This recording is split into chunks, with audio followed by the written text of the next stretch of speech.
every 10 words. I will share your.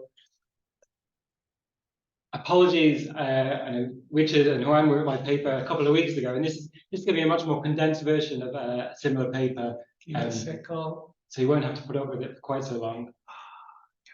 But thanks again for inviting me, and obviously Bill yesterday to this conference. It's been fantastic, so many kind of ideas bouncing around, coming from it. Also good, the Endangered Archaeology Project is famous for our kind of hermit ways in the university, so thanks for Juan coming to Oxford and making us leave our office. So obviously I'm Michael Fradley, I'm part of the Endangered Archaeology Project. A quick overview, we began in 2015 with funding from the Arcadia Fund. Our remit to record and monitor archaeological sites across just a small area, just the Middle East and North Africa, are very much at that point in the context of what was happening in Syria and Iraq. But we were covering a much broader area with the idea of trying to understand much broader trends in terms of what was happening across the region, trying to get ahead of problems, trying to help support national authorities in mitigating issues where they couldn't otherwise be avoided. Obviously, the principal risks to sites across the region are urban expansion, agriculture, just like everywhere else. In certain areas, other issues, gold mining in eastern Egypt, or oil exploration rather than actual oil extraction across much of Arabia. So it's about bringing that together, our key tool being remote sensing, with the advent of high-resolution imaging from about 2008 on Google Earth. It's really kind of pushed forward things. I should mention here that David Kennedy, very much a kind of key figure at the beginning of this project, very much an inspiration, also for the AAKSA project that Melissa was talking about yesterday, originally based in Western Australia. And so using that imagery to do very rapid survey of regions in the area, often reactive. Very broadly, we're working optically, we're not doing anything at all clever, working in kind of like good neocolonialists with these kind of 25-kilometer square grids as we work through. The project's been rumbling along for a long time, since 2015, but from about 2021, I started kind of developing. So I just clicked.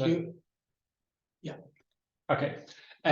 Started trying to develop, pushing it forward in terms of our much more traditional archaeological research. We put out papers, but really trying to push forward an idea of connectivity. And at the very beginning, thinking very broadly about just that broad space between the Levant and Mesopotamia in particular, and how using our very kind of rapid survey, we could start to kind of both bring out new questions, put forward very preliminary models.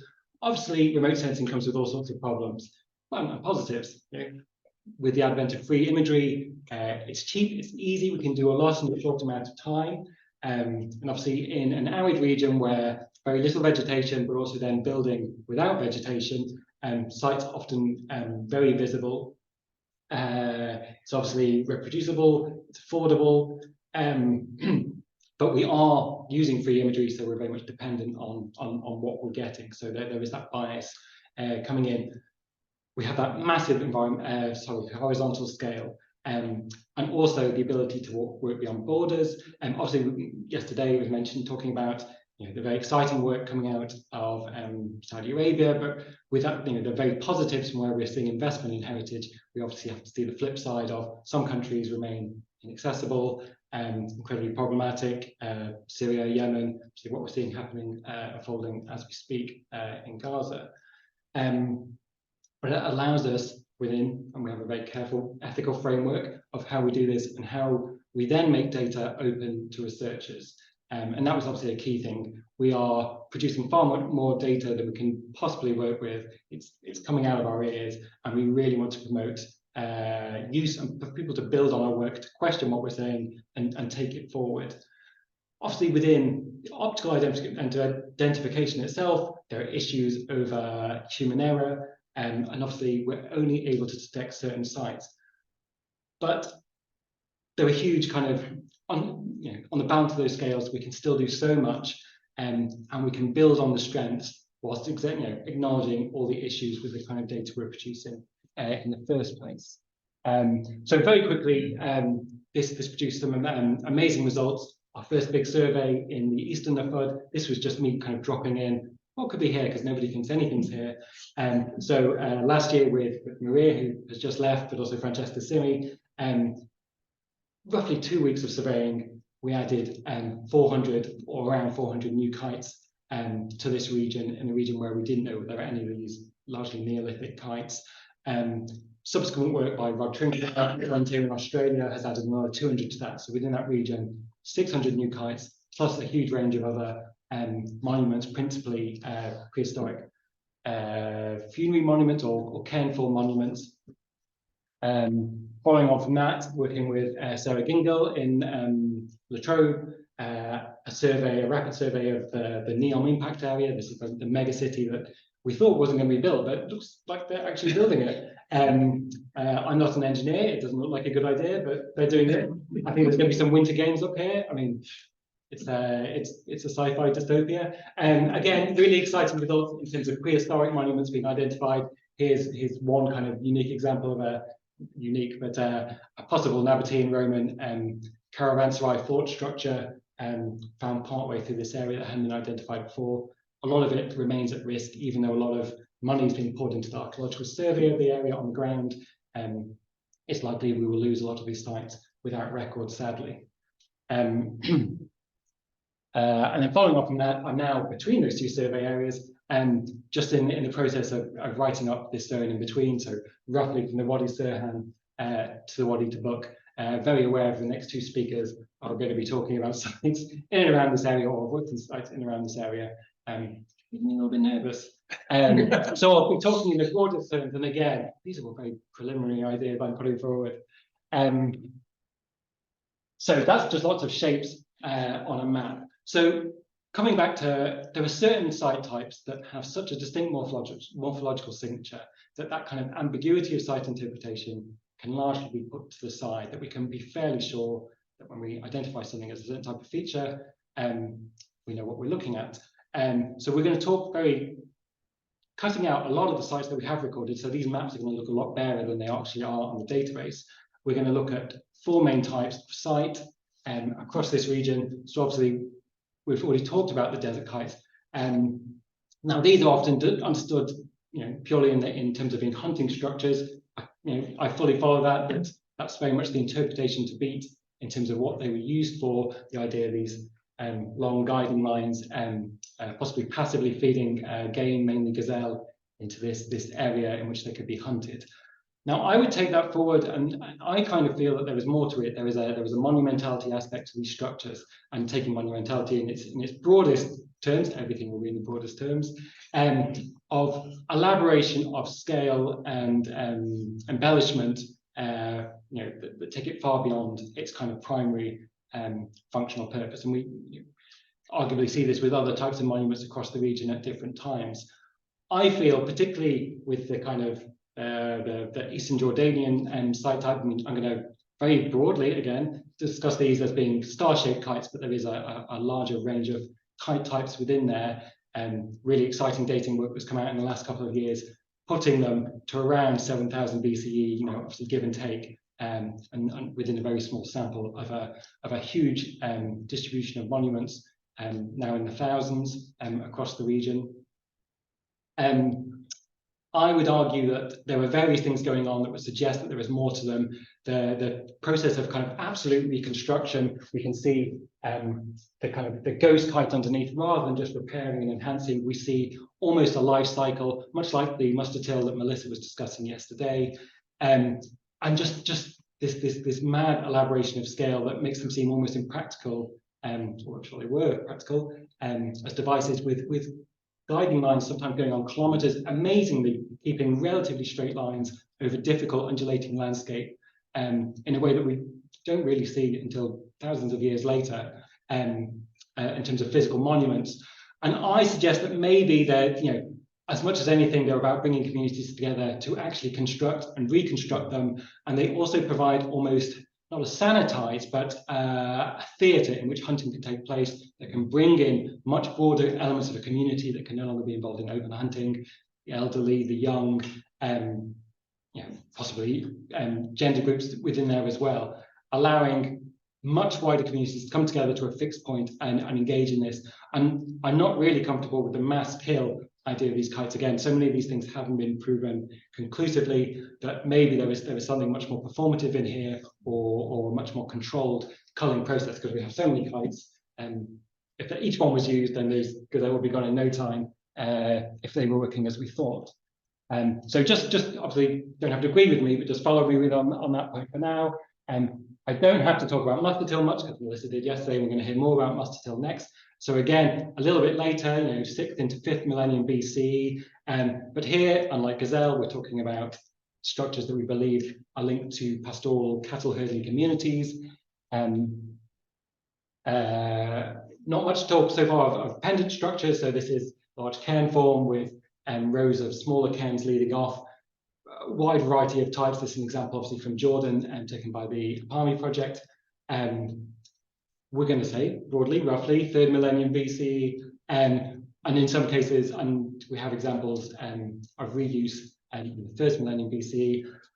Obviously, cairns, mounds, we find them all over the world, but this is obviously a very distinct type that we see in Arabia. Interestingly, from a short distance from Palmyra all the way down to the Hadramawt, people would be able to recognize and understand and interpret that architecture. So a phenomenon, huge numbers across a huge area.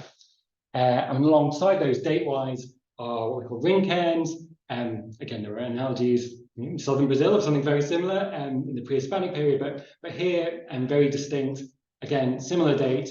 And importantly, we also see combinations of the two, of the ring cairns and the pendants. Often reaching very complex arrangements here with a Mustatil as well. So I point everyone towards Matt Dalton and the rest of the Australian team's paper on that from last year or the year before. This is outside the area we're going to be talking about for now, but just to give an idea of just how much complexity there is in there.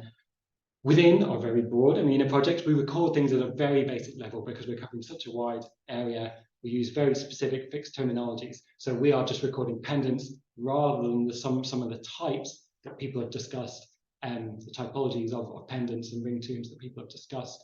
But there is a real avenue for future research using our data as a basis to then take that forward and try and understand the regionality of these pendant types. There are obviously other monumental forms within the region, and these are what in the NEOM area we call ringed enclosures. I'm really struggling for good ideas for names of monuments. So we're talking about large enclosures, 100 to 200 meters, and usually with either a kind of a square type structure or in some cases cairns built into the side. We get smaller versions of these all the way down toward Riyadh. But we also recorded something very similar in a linear row north of Jebel Ataka, which is the mountain range just west of Suez. Unfortunately, they've all been destroyed by quarrying. But here around the NEOM zone and the area immediately east, we see them appearing in very large clusters and the scale really exaggerated. So there are obviously other things going on out there, but here we can't piggyback on all the exciting research that's been going on in northern Saudi in particular in recent years. But just to give the impression, I'm giving a very flat, basic understanding of what's going on in the landscape. So there's 3 surveys I talked about at the beginning. We can now, within that, cut out a whole stretch and start to think about the landscape kind of at a much broader level. So taking the kite and the Mustatil, so different dates or very broadly different dates from that kind of, at least for the kites, minimal sampling we have so far. Here, well, it looks kind of mixed. Obviously, we're just getting a kite distribution over to the east, but in one sense mixed here. But as we drill down, we can actually kind of distinguish where, although there seems to be a date difference, there seems to be some sort of kind of limitation on how the two types are overlapping. So we're kind of taking beyond the EAMENA terminologies. Sorry, this is me going to carry on my talk about monumentality. I actually covered all that before, so I can skip over that. But again, here we can see this kind of reconstruction where an earlier pair of lines coming in are taken out. We can also see, for some reason, some of these cells with, in some cases, they are clearly pits. In other cases, they're not really deep enough to warrant the term pit. But some of these cells here possibly used as hunting areas, but you see so many of them, and even in the Far East, you think you're on the very periphery of this tradition, you get this, they almost get out of control with how many cells they're adding. And I don't know much about hunting. That seems like a good way to kill your neighbor. And possibly there's a resolving of internecine conflicts going on in there that we don't fully understand. So drawing into that, so let's just pick that eastern area. We have that slight overlap of muscatel and kite, including Parr identified this in the 70s. A single example of a muscatel, the relative stratigraphy, we could already see then that the muscatel was built over the top of a star-shaped kite. But apart from that small overlap area, they're two very much distinct phenomenons. They don't seem to kind of proceed over the kind of territory apart from the area around Hale, and there doesn't seem to be any clear reason why the muscatel don't continue further north. Similarly, we don't know why the kite, we originally assumed the kites, they were going to take us to Mesopotamia. We were very excited and very disappointed to find we just made it over the border, but no further.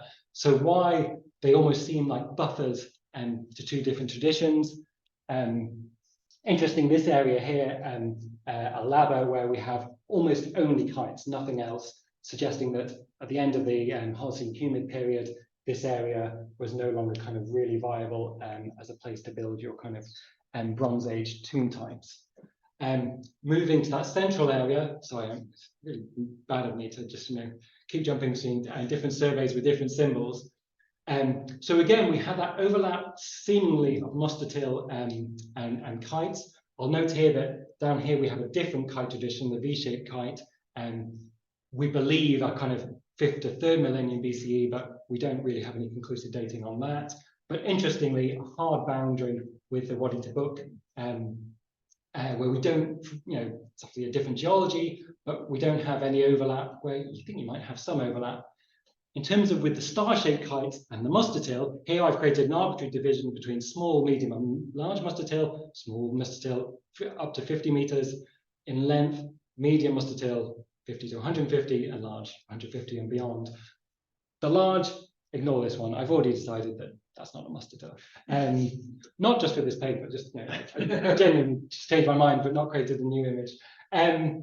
It's only these small muscatel, and those with a good memory remember me yesterday asking Melissa, dating evidence for those small muscatel. So they seem to be a similar date, and yet there seems to be something that they are permissive in this region in which the larger muscatel are not. Interesting, the examples of muscatel that Melissa had on a map, and it really ruined a map, my fault because I identified them. The muscatel near the Persian Gulf are only these kind of medium and smaller muscatel, none of the kind of those truly enormous large muscatel. So there's something really interesting going on. Now, another reason I asked about the dating of the muscatel, usually where we do have a relative stratigraphy, here we see a ring cairn pendant overlying a muscatel quite clearly. Usually that's what we're seeing. Later features over these things like the muscatel, and we never see kind of the ringed enclosures on top of anything else. We very rarely see a kite on top of anything else. So that fits into that. But we do have, and it's very ambiguous, this one example of a ringed cairn pendant with what may be one of these small muscatel, and it's pretty, I have one example, and even I'm not convinced by it, possibly overlying. So maybe that small muscatel tradition, particularly in the peripheries, carried on, but it's just something there to cause mischief with. Oops, sorry, I'm tapping a microphone. I hope people at home aren't hearing that. What's interesting is, so in that Neolithic period, in the broad Neolithic, where we have two monument types that shouldn't overlap chronologically, but seem to respect each other to a certain extent, we get to the Bronze Age, and it's just, everything's okay. Everyone's going crazy for pendants, everyone's going crazy for ring tombs.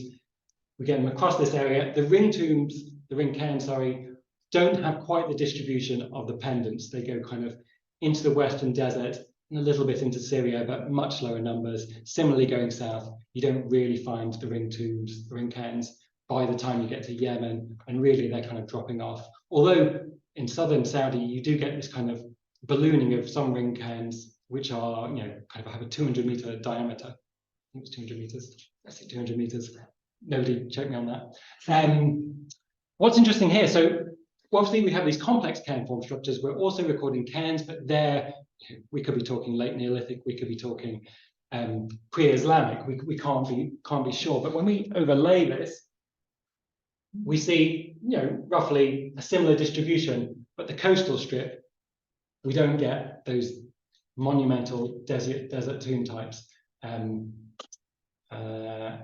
was going to drop in a really inappropriate joke, but I won't do that. But that's quite interesting in terms of, we were talking about Mecca and Medina before, that lack of sites in the coastal strip, or the lack of kind of clearly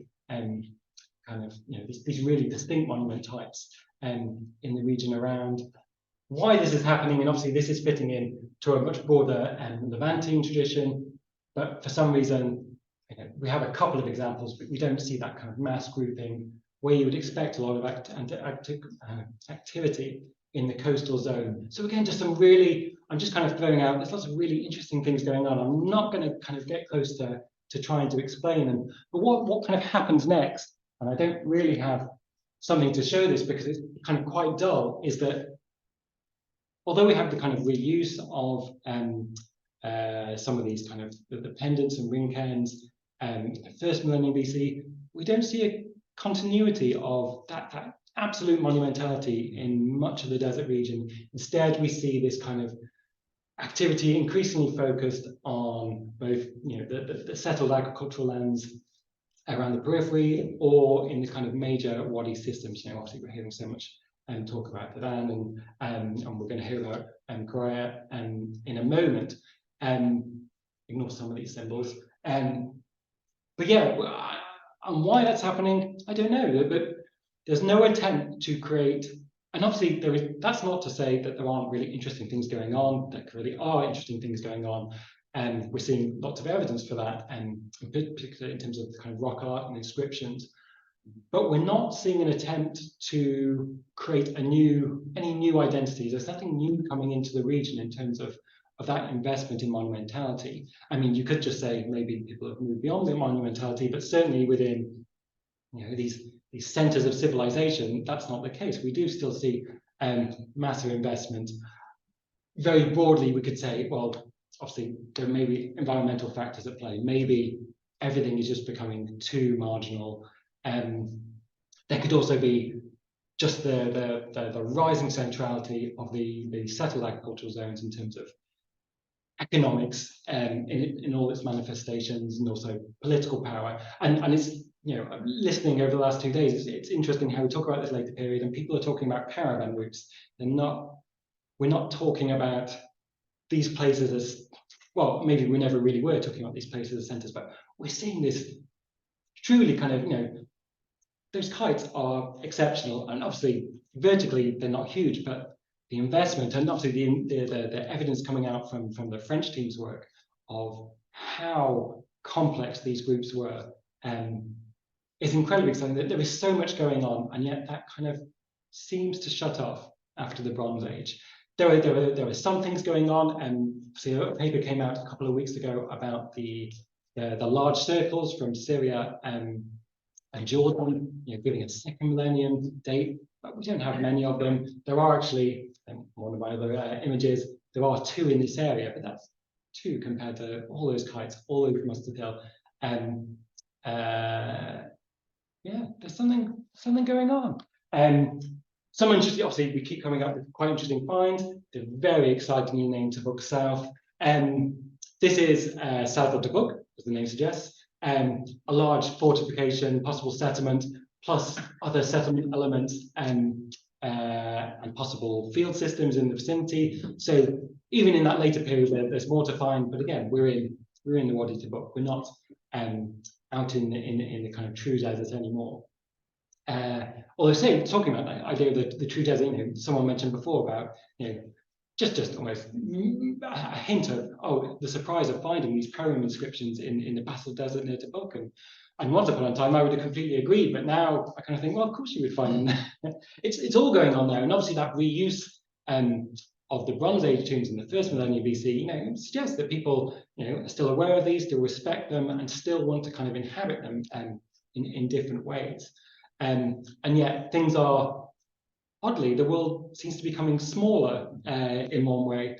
and obviously larger in others. But yeah, so our project is kind of going on. We're like we're terrible husband material. We do these surveys and then we move on as quick as possible. Obviously, it would be brilliant if we had more time to drill in, do more work, as I said before, with that kite distribution, using new imagery and with a fresh pair of eyes, adding in on another 200 kites. So there's always more work to be done. But again, our database is open access to researchers.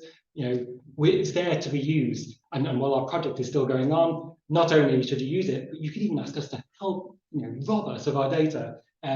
We would bizarrely enjoy that. And obviously, next steps, currently in the process of working through the Western Desert, and really exciting again. There's similar kind of Bronze Age distributions of tomb types, but not the same monumentality. Again, why doesn't the kite distribution go north? Why doesn't the mustard hill go north? And why don't some of the phenomenon for Eastern Jordan go further east? So there is lots going on, including some really exciting hilltop settlement in areas later used by both the Romans and large Islamic cemeteries in that Western Desert region. And there will be more to come. But really, we want people to come to us as well. And really, all the kind of data that people have been talking about, all the inscriptions, all the rock art, to imagine those geospatial kind of distributions combined together. Thinking of Maria's monumental panels, they fit just within that kind of border zone between the mustard hill tradition and the kites. So again, this is very preliminary. It's so broad, but there's so much to more to be done. And it's been really fantastic to be at this conference, to see what else is going on, to see how everything can potentially fit together. That was a huge rush through, but thank you very much. But you two obviously enjoyed it much more of the long version.